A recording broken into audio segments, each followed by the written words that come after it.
But yeah, like I was saying, nobody can just walk in and decide to randomly change information on their legal documents. And they shouldn't be allowed to.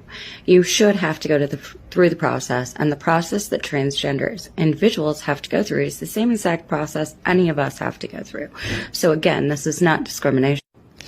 This is part of the list of what they think needs to be enacted to help stop a transgenocide.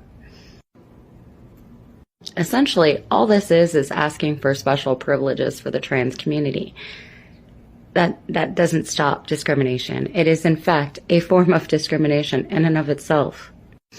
Now, this is a claim that denying someone's legal recognition of their gender negatively impacts all aspects of their life, their right to health, to housing, to access Social Security, to freedom of movement and residence, etc., etc., etc.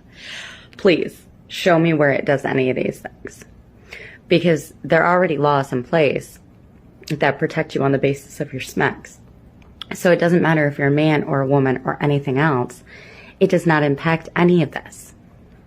Now, here's one of the biggest things that is just so disturbing about this article. Basically, they're saying that someone should be allowed to change their gender on legal documentation based off of self-determination by the applicant. Be a simple administration process, be accessible, and to the extent possible, cost-free. Really, because the rest of us have to pay if we want to change our documents. The rest of us have to go through an entire lengthy process to change our documents. And we can't just do it at our own determination. Guess what? We have to get doctor's notes. We have to get court orders. We have to get marriage licenses, things like that to change our names and all this other shit. So again, we are asking for special treatment only for the trans community. That again is a form of discrimination in and of itself. Not require applicant to fulfill abusive medical or legal requirements. Again, we have to fulfill the legal requirements ourselves. They are not being discriminated against. They're being forced to go through the same things we do. As for abusive medical, if you don't have a diagnosis, you should not be allowed to change your gender.